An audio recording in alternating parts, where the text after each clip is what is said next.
राक्षस राज, राक्षस राज, राम राम राम। महाकपाल, इतने बलशाली राक्षस होकर इतने व्यतीत राम राम राम कर रहे हो।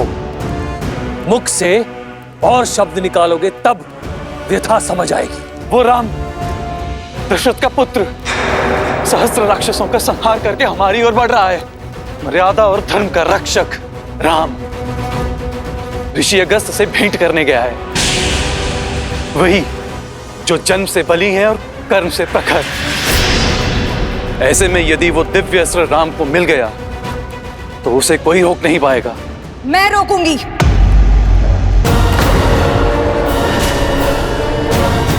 वचन निभाने का समय आ गया है। ये शूर्पणखा राम और उसके भाई का संहार कर सीता को सदा सर्वदा के लिए भैया रावण को सौंपेगी। नहीं माता, आप कहीं नहीं जाएंगे।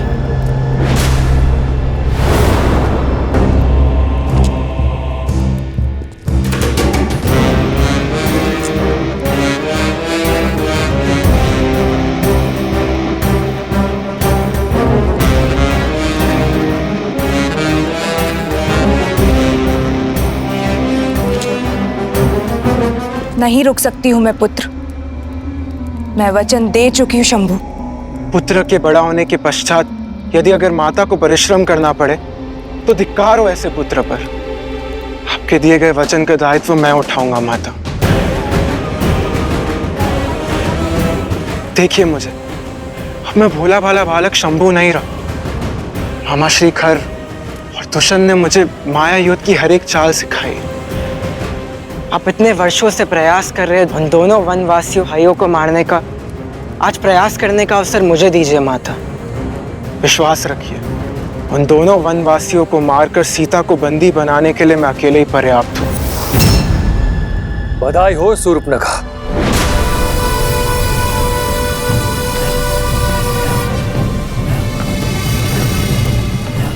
तुम्हारा पुत्र अब बड़ा हो चुका है। अति उत्तम भांजे, किंतु साहस और मूर्खता में धागे भर का अंतर होता है। अपने शत्रु के बल को कम आंकना मृत्यु को निमंत्रण देने जैसा है। तो आपको लगता है मैं सज नहीं? हो शंभू, तुम सज्ज हो और खर भैया तुम्हें जाने से नहीं रोक रहे। बस महाकपाल और सेना को साथ लेकर जाओ।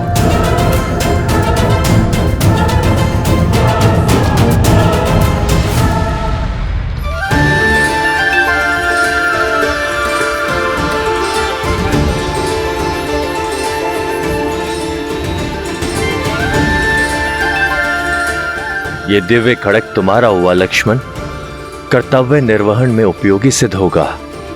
इसकी धार के आगे कोई माया नहीं टिकेगी।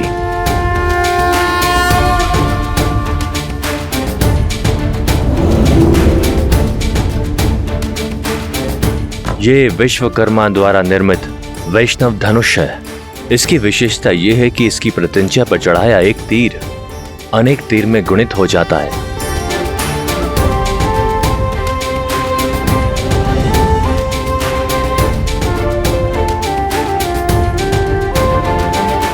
ये विशेष प्रकार का तुनीर है। इसके बाण कभी समाप्त नहीं होते।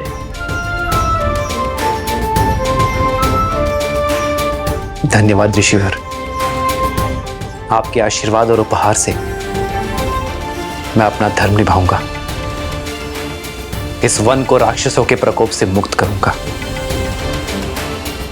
सीता, तुम सोच रही होगी कि मैंने तुम्हें कोई शस्त्र क्यों नहीं दिया।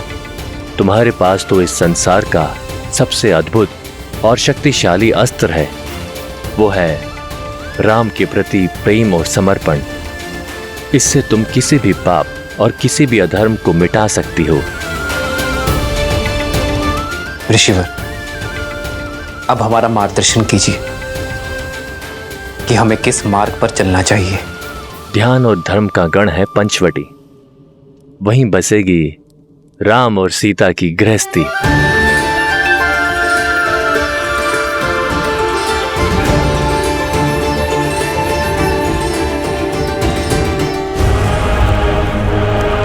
जहाँ वो वनवासी मिले समाप्त करना उन्हें। हमें उन्हें अवसर नहीं, मेरी माता को फेर देनी है।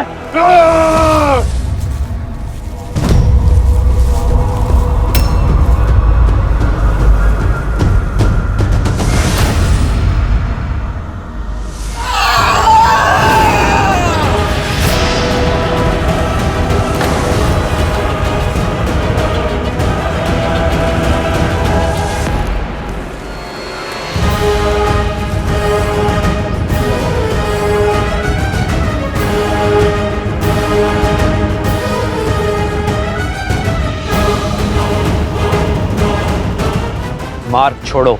राक्षसों का मार्ग तुमने काटा है, पर जो समस्या ना बने वो राक्षस हमारा शत्रु नहीं। हमारी मंशा किसी को क्षति पहुंचाना नहीं।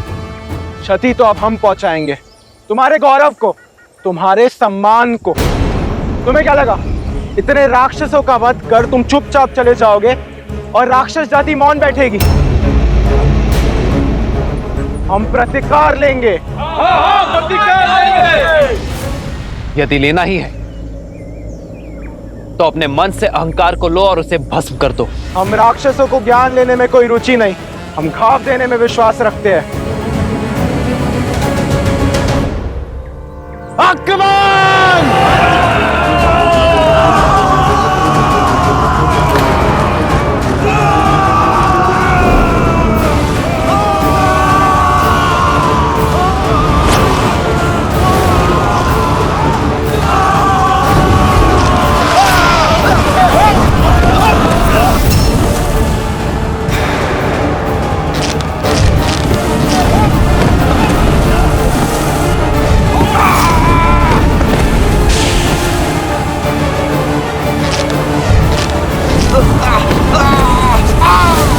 ऋषि अगस्त्य की भेंट तो उनकी ही भांति अद्भुत है भैया। युद्ध का आनंद तो 2 गुना हो गया है। इनको बांट दो तो इनकी शक्ति बढ़ जाएगी। मैं बड़े को संभालता हूं शंभु कुमार, आप उस छोटे को आहार बनाएं। बाकी सैनिक उस सुंदरी को घेरेंगे।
सीता, तुम ठीक हो ना?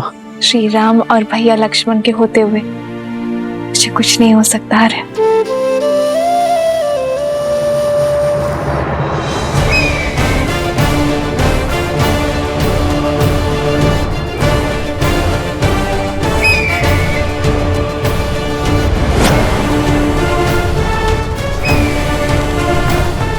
नहीं लक्ष्मण, भैया ये भी अवश्य ही कोई मायावी है, अन्यथा पक्षी इतने बड़े थोड़ी ना होते। मित्र और शत्रु के बीच भेद करना सीखो लक्ष्मण। इन्होंने सीता को बचाया है, हमारी सहायता की है। ये जो भी है शत्रु अवश्य नहीं है।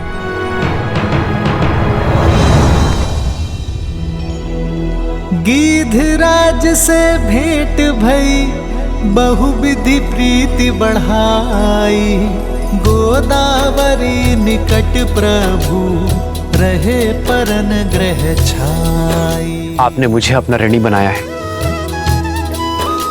उसके लिए मैं आपका आभारी हूं। कृपया अपना परिचय देने की कृपा करें ताकि मैं आपका यह ऋण स्मरण रख सकूं। मित्र के परिवार की सहायता कोई ऋण नहीं है राम। मैं पक्षीराज गरुड़ का वंशज जटायु हूं।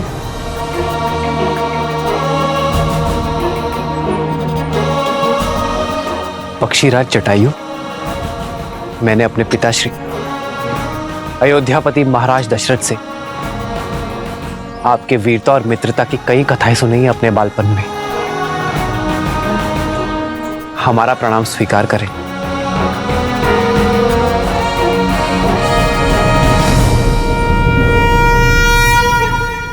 मेरे पिताश्री के मित्र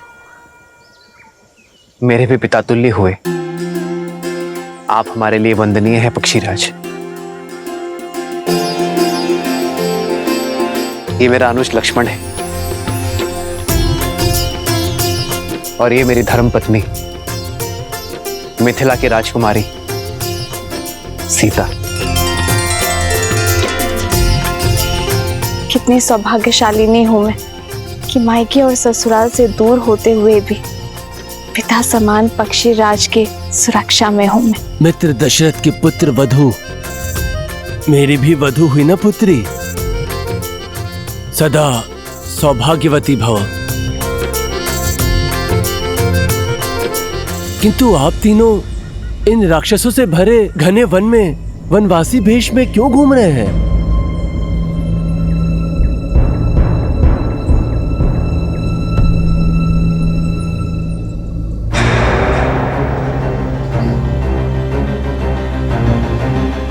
ऐसी सुंदरी तो पूरे ब्रह्मांड में दूसरी नहीं है। इन दोनों को मारने के पश्चात मामा रावण के लिए भेंट नहीं। माता इस भेंट से बहुत प्रसन्न होगी। ये मेरे लिए जीत का पुरस्कार बनेगी। कायरता की हर सीमा लांगी है तुमने। बिना उद्देश्य पूर्ति के लौट आए, वो भी अकेले। मेरे पुत्र शंभू कुमार की रक्षा के लिए गए थे ना, और उसे ही छोड़ा है। तुम जीवित कैसे आ सकते हो महाकपाल, जब तुम्हारे स्वाभिमान का वध कर दिया उस राम ने। क्षमा प्रार्थी हूं, किंतु क्या करता। पलक झपकते ही उन दोनों भाई और पक्षी ने हमारी सेना को ध्वस्त कर दिया। बड़ी कठिनाई से अपने प्राण बचा के सिर्फ आपको ये संदेश देने आया हूं कि शंभू कुमार को मैंने भागते हुए देखा है। प्रतीक्षा कीजिए, वो आता ही होगा। दशानन की बहन हूं, एक ही लहू दौड़ता है हम दोनों की धमनियों में। मैं प्रतीक्षा नहीं कर सकती हूं। मैं स्वयं जाऊंगी अपने पुत्र को ढूंढने।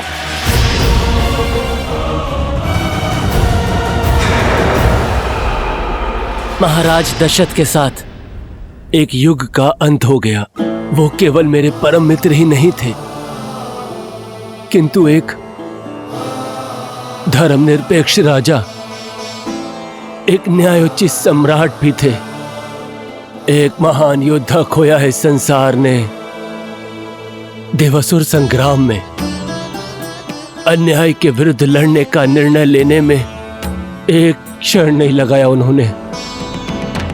मुझे गर्व है राम, यहाँ दोनों भाई उन्हीं के पथ पर चल रहे हैं।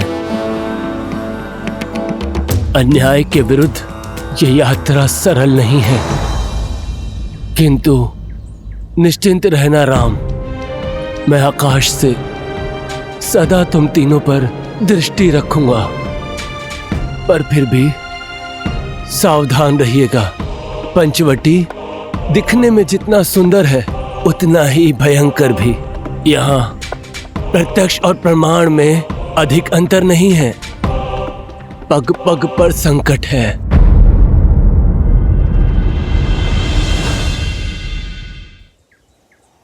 धन्यवाद पक्षीराज, आपकी चेतावनी मैं स्मरण रखूंगा।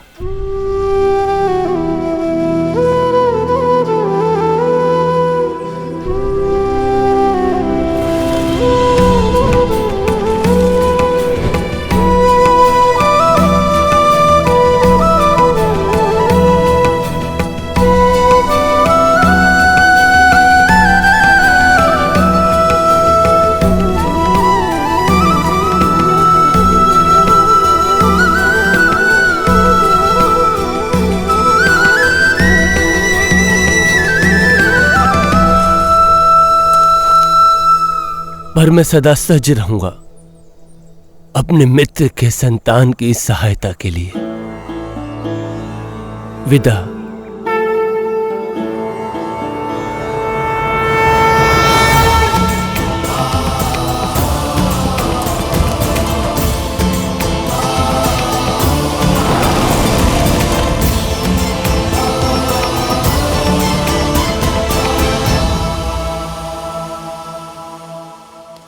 शंभू,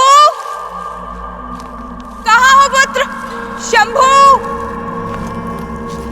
शंभू कुमार।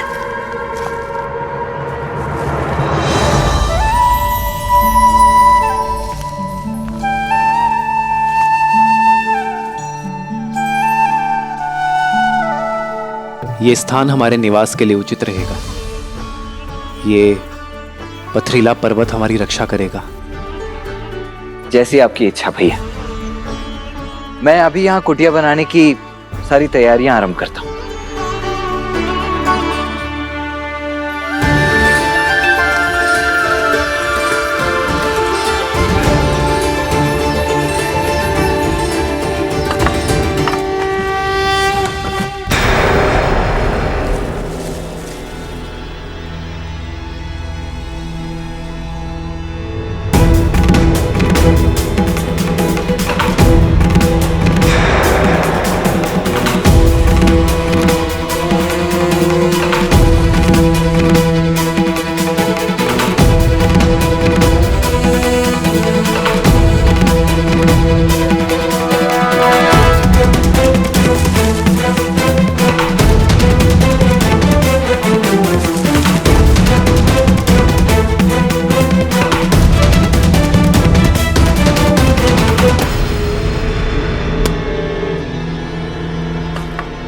जल स्रोत निकट ही है, मैं जल भर कर आती हूँ।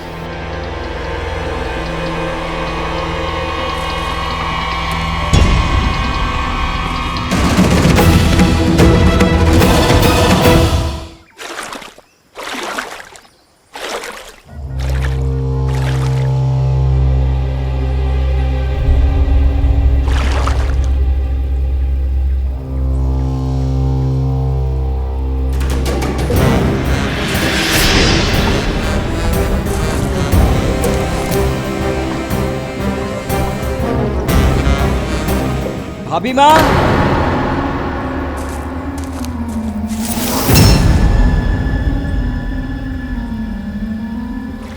लाइए वो पात्र मैं ले लेता हूँ।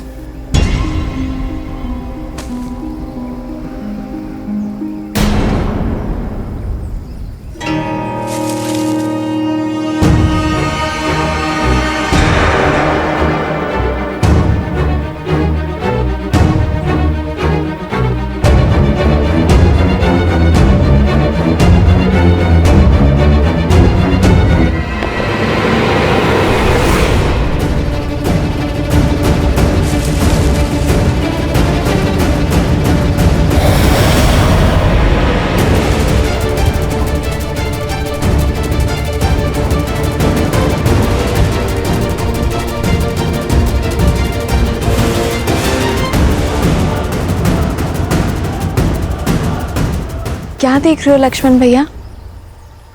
चले, भोजन भी बनाना है। जी भाभी, आप चलिए, मैं अभी आया।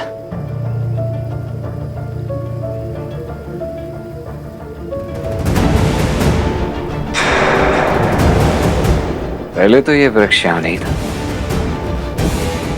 अचानक यहाँ कैसे आया?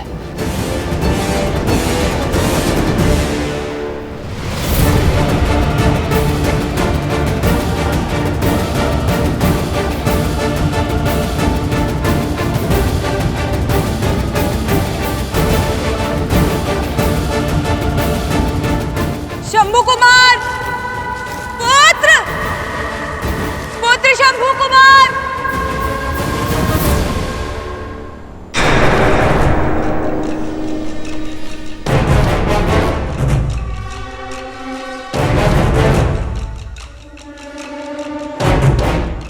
ये कैसा पेड़ है जिसकी जड़ें भूमि में नहीं है?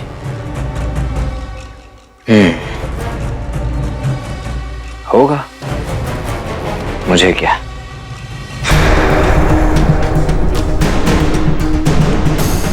पुत्र शंभू कुमार, कहाँ हो पुत्र?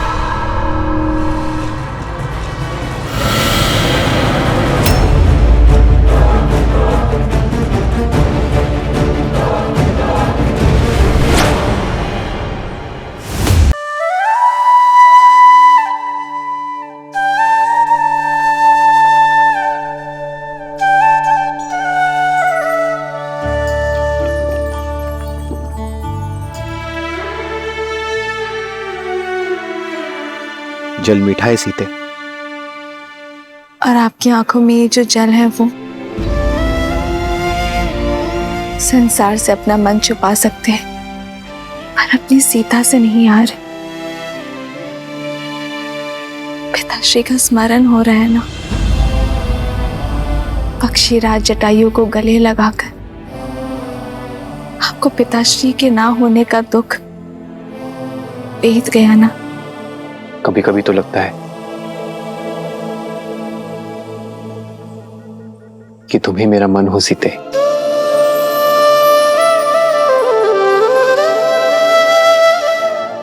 मेरे भीतर के सोच भाव, पीड़ा, आनंद, हर आभास तुम हर बार कैसे पढ़ लेती हो सीते? आप ही ने तो कहा कि आपका मन हूं मैं। सीता श्वास भले ही इस शरीर से लेती हो, पर उसके हृदय में केवल राम बसे हैं यार।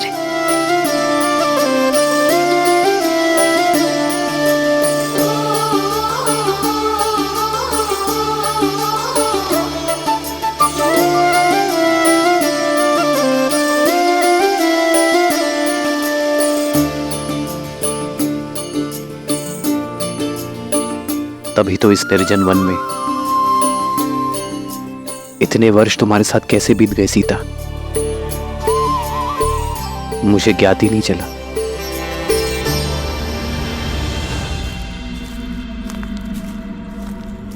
कहाँ हो?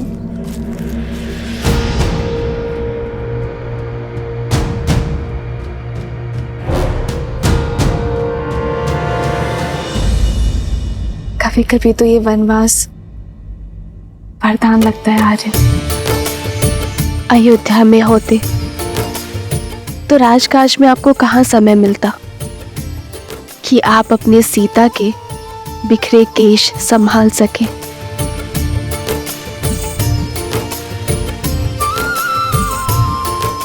लाइए, अब मैं आपके केश संभाल देती हूँ।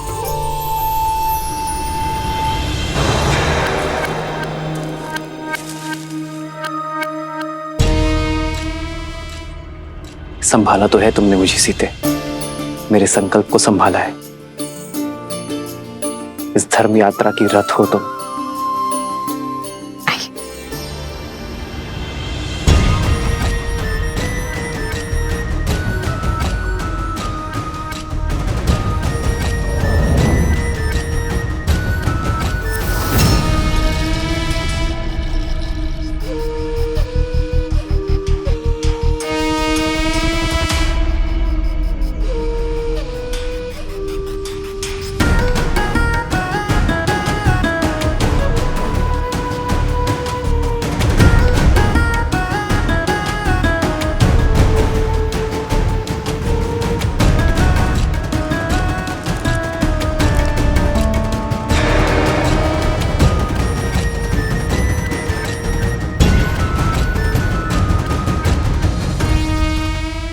कौन है ये दिव्य पुरुष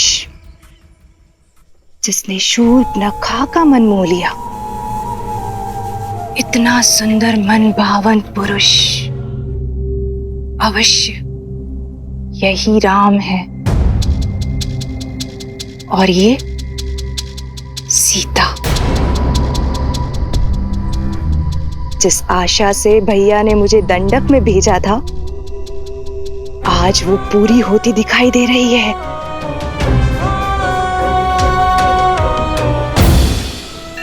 मैं खोजूंगी सीता को। सीता पर केवल मेरे भाई लंकेश का अधिकार होगा। भैया को दिया वचन निभाने की घड़ी आ गई है। राम से सीता को सदा सर्वदा के लिए दूर कर दूंगी मैं। संध्या का समय मैं भोजन बना लेती हूँ।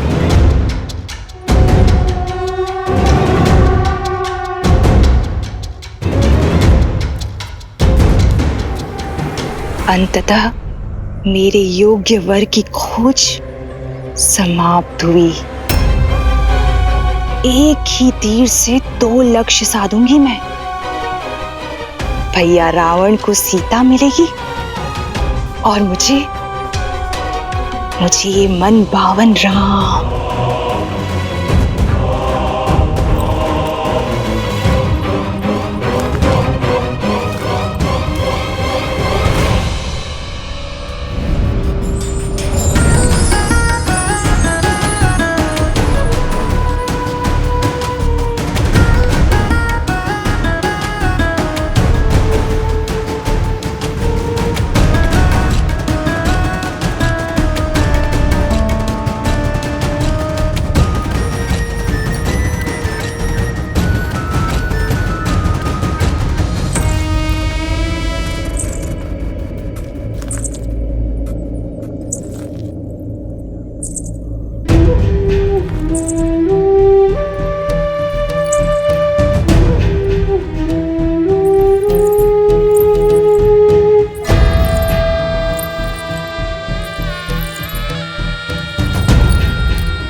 इस घने वन में आप कदाचित भटक गई हैं देवी। भटक तो मैं अब तक रही थी, किंतु अब मुझे मेरा लक्ष्य प्राप्त हो गया है। तुम्हारे शौर्य की न जाने कितनी कथाएं सुनी है मैंने राम, किंतु सोचा कि कथाएं हैं, परंतु आज तुम्हें साक्षात देखकर तुम्हारी दिव्यता का आभास हुआ है। तुम्हारा ये यौवन, तुम्हारे मुख पर ये सूर्य सा तेज और तुम्हारी ये बलिष्ठ भुजाएं और ये निश्चल हंसी किसी का भी मन मोह सकती है राम। बिना मोल तुमने मुझे खरीद लिया है राम। अपना परिचय दे देवी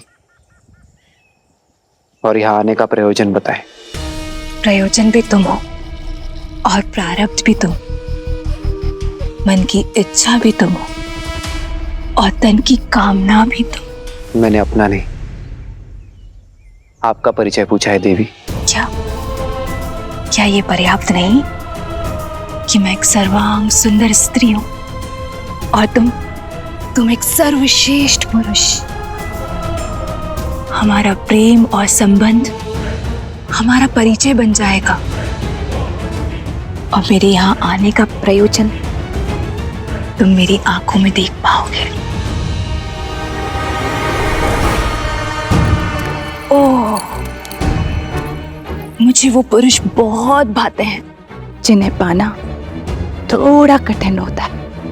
मन कठोर न करो राम। मैंने सुना है कि बल के साथ साथ तुम बुद्धि के भी धनी हो, तो अब तक तो ये समझ ही गए होगे ना कि मैं तुम पे कितना मोहित हो चुकी हूं। तुम्हें पाना चाहती हूं, तुम्हारी होना चाहती हूं।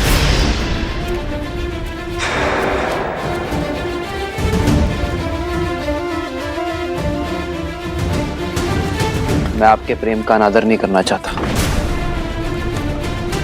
किंतु क्षमा करना, मैं आपके प्रेम का पात्र नहीं बन सकता। ऐसा न कहो राम। वर्षों की प्रतीक्षा के बाद मैंने किसी को स्वयं के योग्य पाया है। क्या कमी है मुझ में? क्यों तुम मुझे अपने योग्य नहीं समझते हो? आप में कोई कमी नहीं है देवी, किंतु मैं विवाहित हूं। आर्य, आप किससे बात?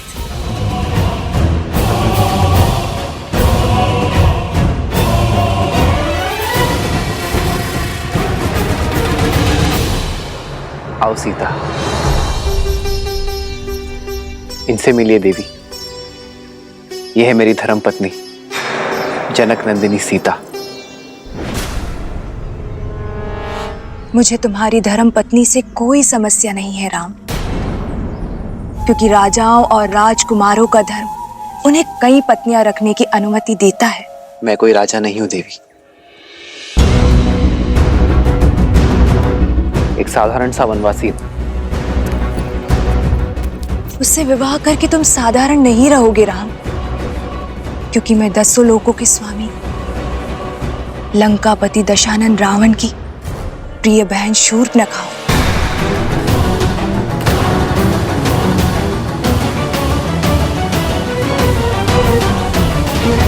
दंडकारण्य के राजा खर और दूषण भी मेरे भाई हैं।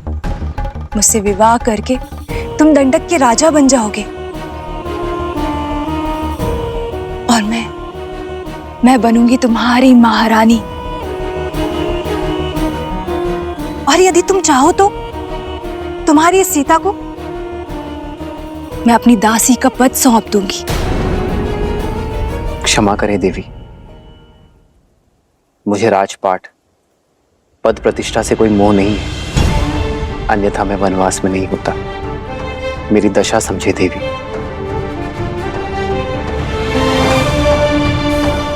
मैं एक पत्नी धर्म का प्रण ले चुका हूं। मेरी धर्म और मर्यादा का सम्मान करें।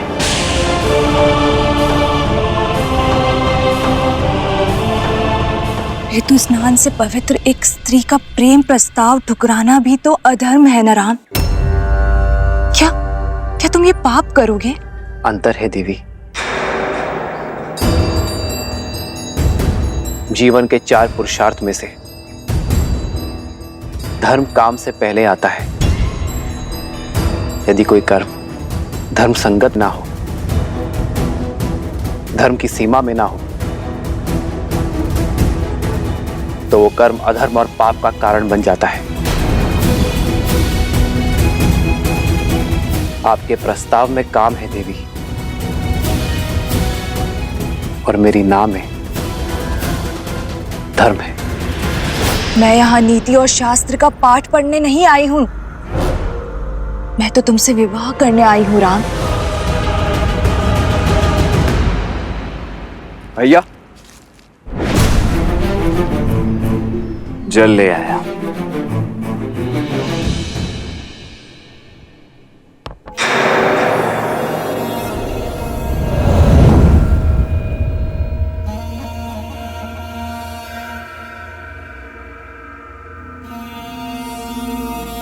ये युवक कौन है?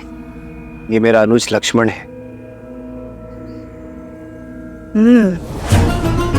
देखने में तो ये भी मनमोहक, और साथ में कोई भी स्त्री नहीं।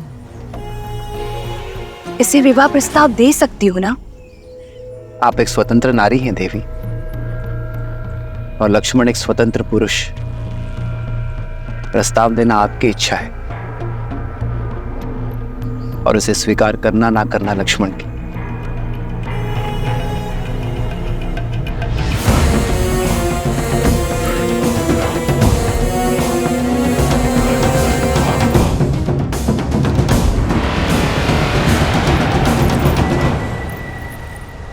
वीर पुरुष, संयोग देखो, एक सुंदर स्त्री की भेंट एक रूपवान पुरुष से हो रही है, और दोनों ही इस वन में अकेले हैं।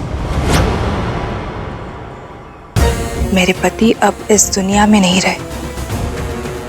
मेरी पीड़ा का अंत करो मुझे अपनी संगीनी के रूप में स्वीकार कर लो। मैं तुम्हें असीम प्रेम दूंगी। विचित्र प्रेम है आपका देवी। अभी कुछ ही क्षणों पूर्व आप मेरे बड़े भैया पर मोहित हो रही थी और अब मेरे पास चली आई। तुम्हारा भाई मूर्ख है, किंतु तुम्हारे मुख पर ही दिखाई देता है कि तुम वास्तविकता को समझते हो।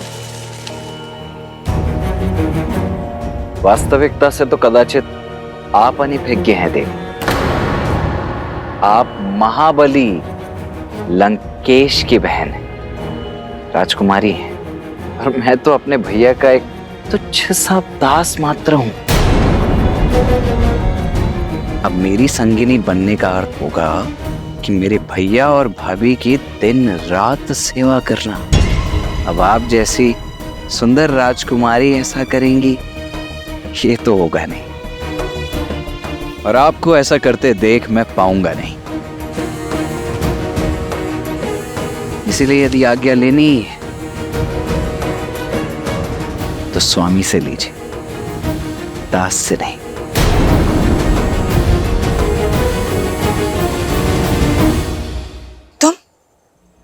तुम दोनों भाई खेल खेल रहे हो ना मेरी भावनाओं के साथ। क्यों राम, क्यों? भावनाएं आपकी अनुचित है देवी, और प्रस्ताव अनैतिक है। जब आपके पति संसार में थे तब कोई पर पुरुष आकर आपको आपके इच्छा के विरुद्ध विवाह के लिए विवश करता, तो क्या आपकी दृष्टि में वो धर्म होता देवी?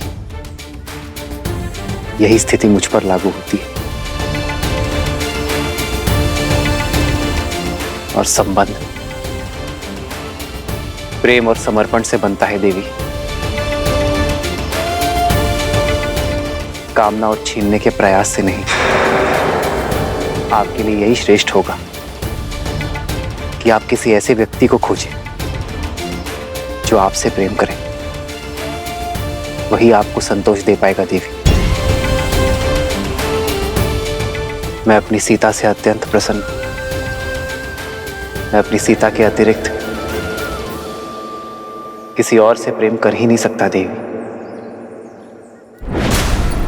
इस सीता के कारण ही तुम मुझे त्याग रहे हो राम। क्या है इसमें? एक साधारण सी स्त्री जो कल वृद्ध हो जाएगी, उसका रूप और यौवन सब कुछ खो देगी, किंतु मैं माया की स्वामिनी हूं। मेरा शरीर सदा रूपवान और यौवन से भरा हुआ रहेगा। प्रेम का शरीर और यौवन से कोई संबंध ही नहीं है देवी। प्रेम तो आत्मा से होता है, जो मेरी आत्मा को सीता से। अब समझी समस्या की जड़ ये सीता ही है ना। इसके कारण ही मेरा प्रस्ताव ठुकरा रहे हो ना तुम। मेरा रूप, मेरा यौवन सब कुछ तुम्हारे लिए व्यर्थ है। इस सीता के कारण ही पहली बार ऐसा हो रहा है कि लंकेश की बहन को वो नहीं मिला जो वो चाहती। तो मैं अब इस समस्या का अंत किए देती हूँ। अपनी पत्नी के प्रेम और पत्नी प्रण की बेड़ी से बंधे हुए हो ना, आज मैं उसको ही खत्म कर देती हूँ। और जब पत्नी ही नहीं रहेगी तो कोई प्रेम, कोई प्रण तुम्हें मेरा होने से नहीं रोक पाएगा।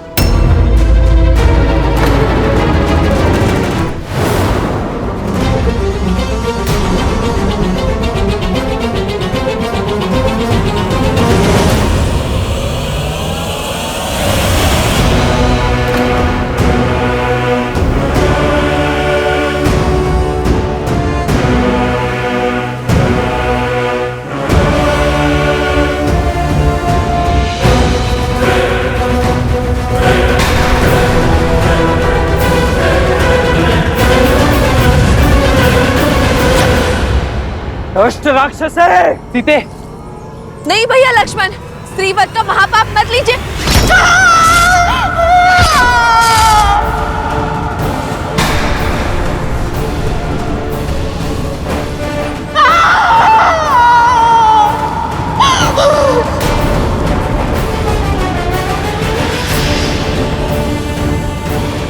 जिस रूप और सौंदर्य के अहंकार में चूर होकर इतने बड़े पाप का दुस्साहस करने जा रही थी, वही अब तुम्हारे जीवन भर का अभिशाप बनेगा।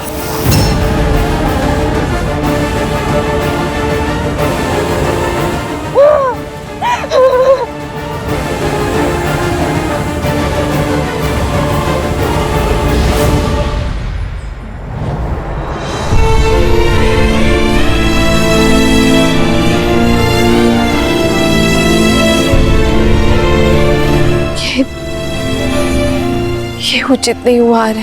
एक स्त्री के सम्मान पर प्रहार हुआ है,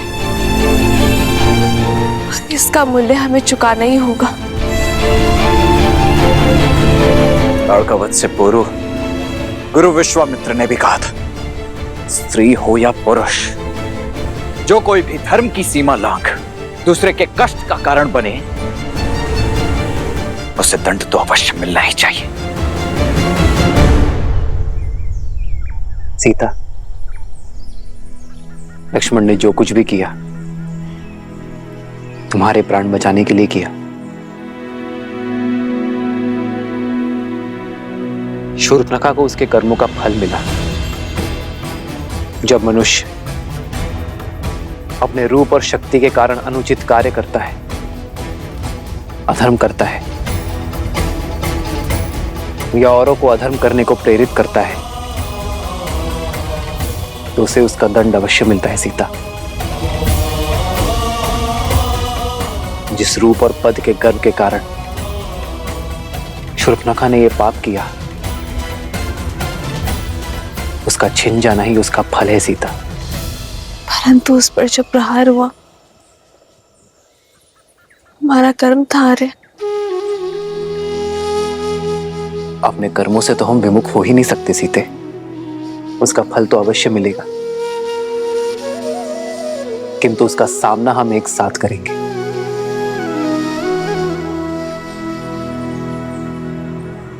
रावण की बहन पर प्रहार हुआ है आर्य। अब तो संपूर्ण राक्षस कुल हमसे प्रतिशोध लेने निकलेगा। जिस प्रकार जीवन की हर परिस्थिति का हमने साथ मिलकर सामना किया है, इसका भी करेंगे सीता, क्योंकि संकट से भयभीत होकर धर्म के पथ को छोड़ देना रघुकुल की रीति नहीं है। सीता,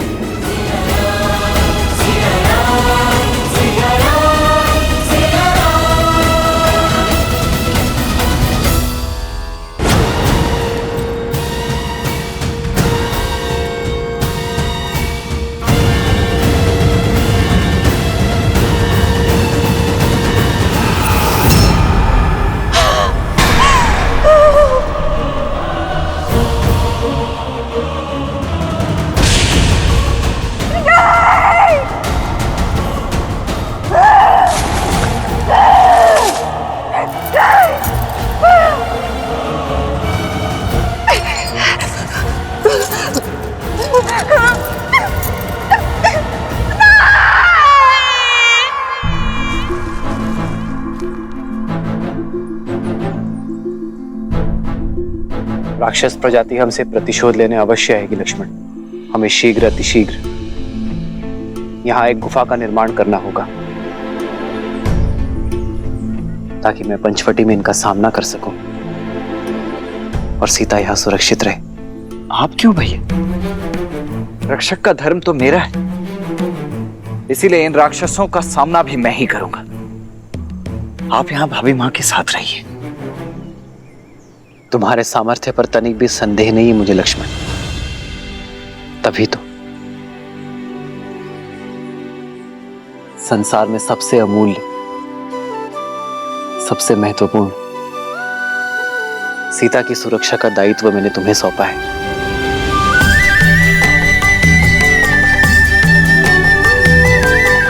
जी भैया।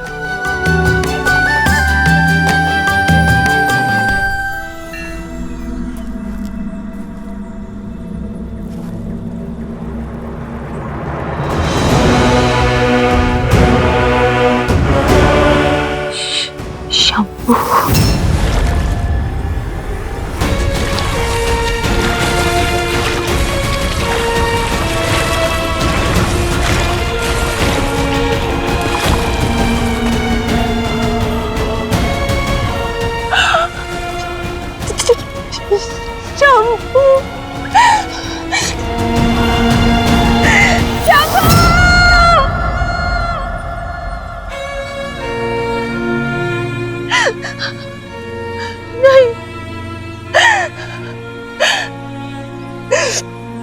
उससे अधिक पीड़ा संसार में किसी ने किसी को नहीं दी होगी। राम, जो तुमने और तुम्हारे भाई ने मुझे दी है उस जनक नंदिनी सीता के कारण।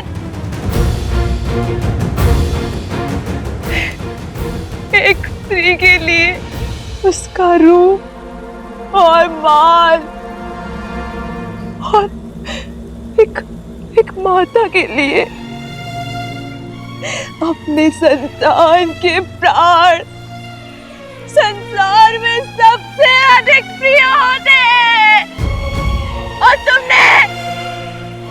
तुमने मुझसे दोनों छीन लिए।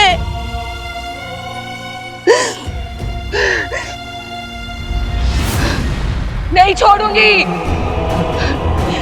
नहीं छोड़ूंगी। राम, सीता, लक्ष्मण, इस प्रहार का प्रतिकार लेगी ये शूर्पणखा, जो मेरी आंखों में आंसू भी नहीं देख सकता। तुमने शूर्पणखा का अपमान नहीं, अपने मृत्यु का आह्वान किया है राम। अब देखना कैसे राक्षस कुल तुम्हारे प्राणों का शत्रु बनता है और कैसे तुम्हारा जीवन मृत्यु से भी भयानक होता है।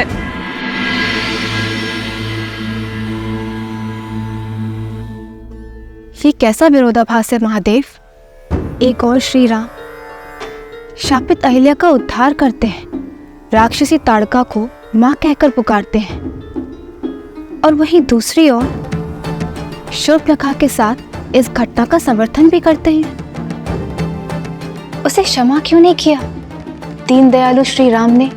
क्योंकि कुछ अपराध ऐसे होते हैं देवी जिनके लिए क्षमा नहीं, सीख देना आवश्यक होता है। आपको धूम्रलोचन तो स्मरण होगा, वो असुर जिसने स्वयं आपके समक्ष भी ऐसा ही कुप्रस्ताव रखा था। आपने उसे एक फूंक मारकर भस्म कर दिया था। रक्त बीज जिसके रक्त की एक बूंद भी आपसे छूटने ना पाई थी, क्योंकि प्रहार तब भी एक स्त्री के सम्मान पर हुआ था, पति और पत्नी के पवित्र संबंध पर हुआ था। और श्री राम, वो तो संसार को आदर्श और मर्यादित जीवन की विधि सिखाने के लिए ही आए हैं। ऐसे में संसार को यह सीख देना भी अत्यावश्यक हो जाता है कि यदि किसी ने कुमार्ग को अपनाया तो उसे दंडित भी किया जाएगा। दंड स्वरूप शूर्पणखा की नाक काटी गई, उसके रूप के अभिमान को मिटाने के लिए उसके कानों को भंग किया गया, क्योंकि श्री राम द्वारा बार बार धर्म की बात समझाने पर भी वो उसे अनसुना कर रही थी। आप स्वयं विचार कीजिए देवी, शूर्पणखा को उसकी वासना और कामुकता की भावनाओं ने इस सीमा तक ग्रसित कर दिया कि वो ये भूल ही गई कि वो वहां अपने पुत्र को ढूंढने गई है। और जब किसी व्यक्ति की वासना उसे उसके उद्देश्य से भटकाकर कुमार्ग की ओर अग्रसर कर दे, किसी अन्य के पवित्र संबंध को मलिन करने की प्रेरणा दे, तो उसका यही परिणाम होता है।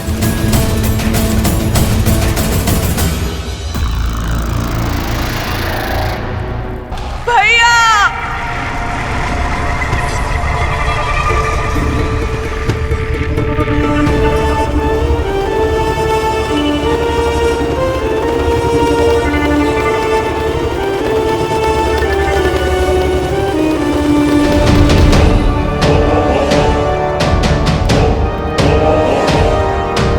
शूर्पणखा, बहन, भैया!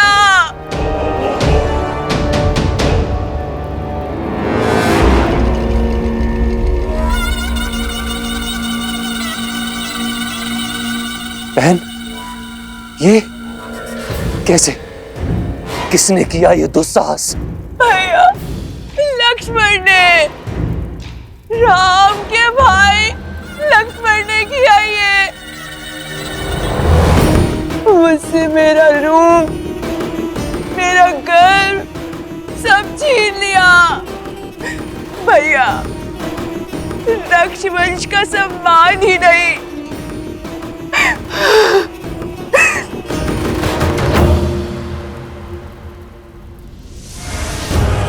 मेरे पुत्र के प्राण भी ले लिए। भैया! शंभु,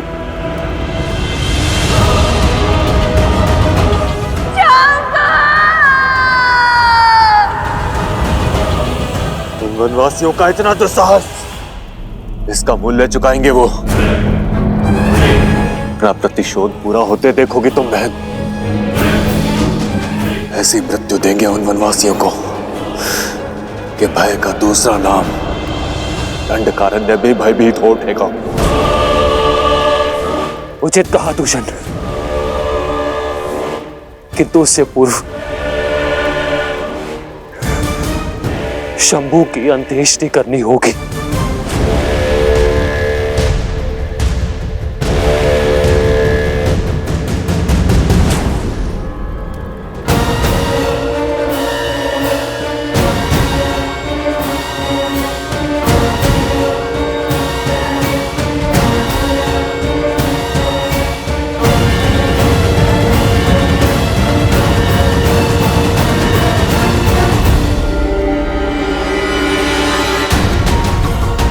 दूषण, अभी के अभी इसी क्षण हमारी पूरी सेना को सज्ज करो। पूरे 14,000 राक्षस सैनिकों के साथ पंचवटी की ओर कूच करेंगे। बहन के अपमान की अग्नि अब शत्रु के रक्त से बुझेगी। किंतु भैया, न राम साधारण है और ना ही उसके अस्त्र। भला हमारे रक्ष सैनिक उन शत्रुओं के सामने कैसे टिक पाएंगे भैया? यदि उनके पास दिव्य अस्त्र है तो हमारे पास भी 6 अति बलशाली वीर राक्षस सेनापति हैं। दूषण और महाकपाला के साथ 4 और शूरवीर, जिनमें बल और बुद्धि दोनों का अद्भुत संगम है। और उनमें पहला है 3 सिरों का स्वामी, अपनी भुजाओं में संपूर्ण सेना का बल रखने वाला असुर सेनापति त्रिशिरा।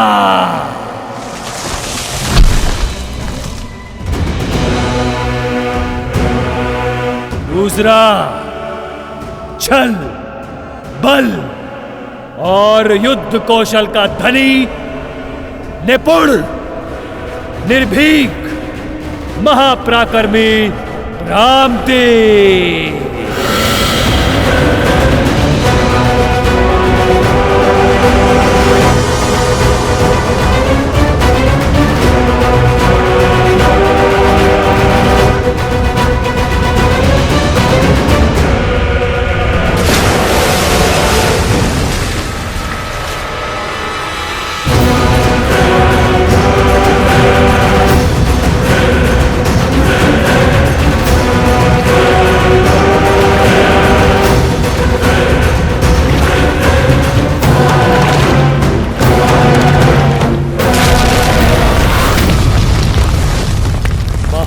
शक्तिशाली, आतंक का पर्याय, बल की पराकाष्ठा, जिसके आगे न देव टिक सकते हैं न दानव, महाबली अरिष्टा।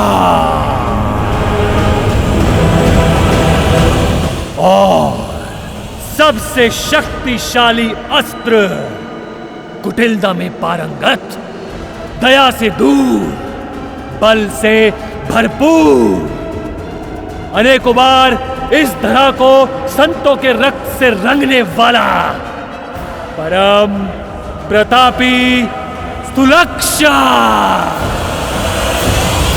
जिनके वार से देवता भी नहीं बच सकते, उनके प्रहार से वो तुच्छ मानव कैसे बचेंगे? मनुष्य शरीर 5 तत्वों से बना है और हमारे 6 वीर सेनापति राम और लक्ष्मण का हर अंग भंग कर देंगे, आत्मा तक को नष्ट कर देंगे उनकी।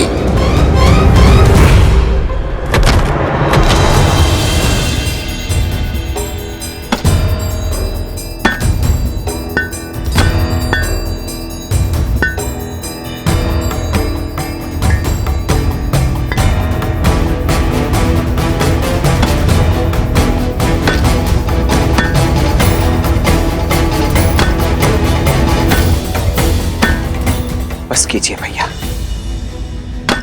अब तनिक विश्राम भी कर लीजिए। शेष कार्य मैं स्वयं ही कर लूंगा अकेले। विश्राम से अधिक महत्वपूर्ण है लक्ष्मण, हमारे पास समय शेष नहीं है। दिन ढलने के पूर्व इस गुफा का निर्माण करना होगा। जितना मैं उस रूप को समझा हूं, वो रात्रि में ही प्रहार करेंगे।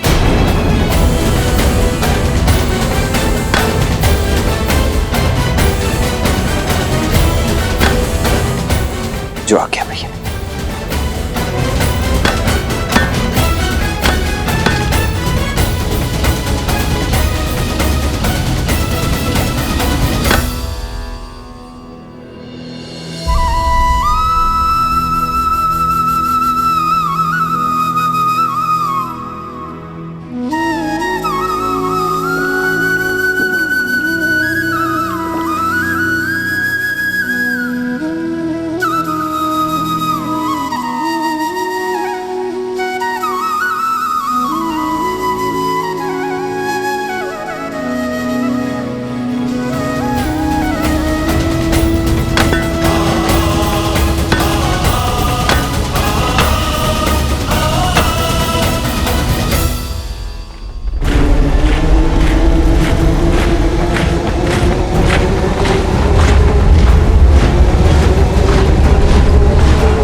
राक्षस वीरों, आज राक्षसों के सम्मान पर प्रहार हुआ है।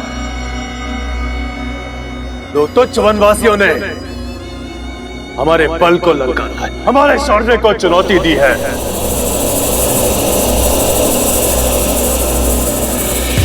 परंतु आज हम ये सिद्ध कर देंगे कि क्यों धरा से लेकर आकाश तक राक्षसों के आतंक से कांपते हैं, क्यों सदा त्रिदेव हमारी ही चिंता में मग्न रहते हैं। हम राक्षस कहलाते हैं। राक्षस, राक्षस।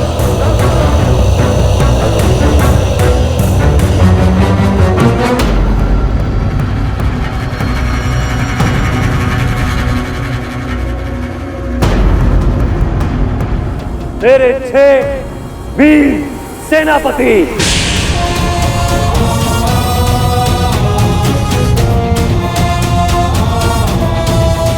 अपनी अपनी सैन्य टुकड़ी के साथ आज रात यहां से प्रस्थान करेंगे। हम राम और लक्ष्मण का संहार कर वापस लौटेंगे।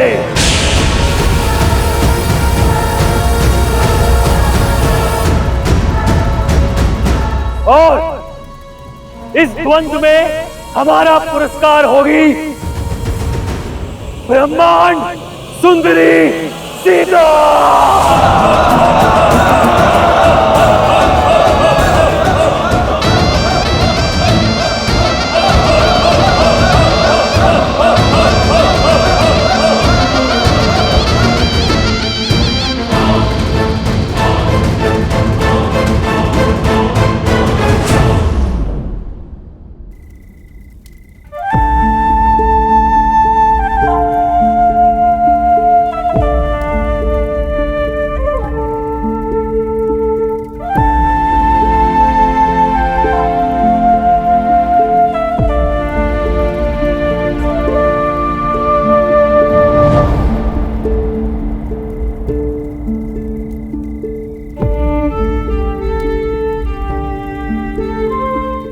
रात्रि होने को है सीते।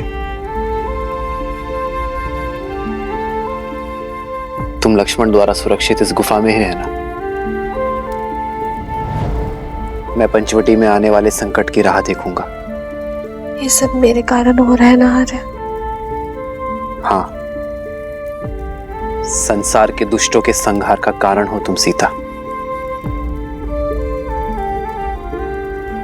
और ये गर्व की बात है।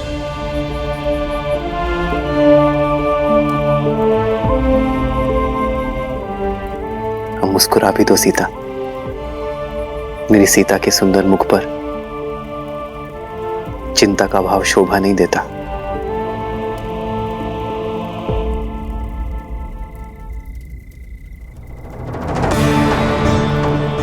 जानती हूँ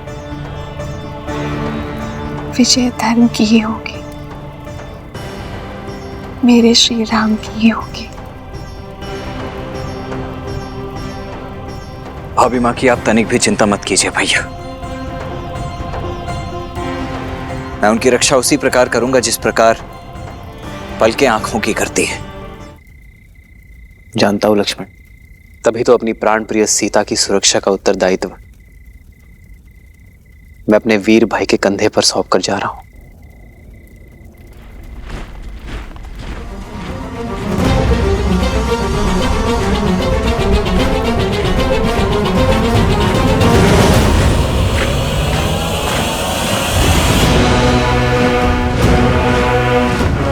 भैया, प्रतीत होता है इस बार राक्षस अपने संपूर्ण सैन्य दल के साथ आ रहे हैं। युद्ध में शौर्य देखा जाता है लक्ष्मण, शत्रु की संख्या नहीं।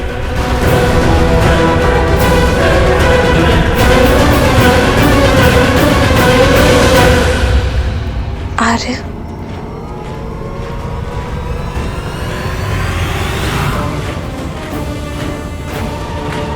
जानता हूं सीते, अपना ध्यान रखूंगा।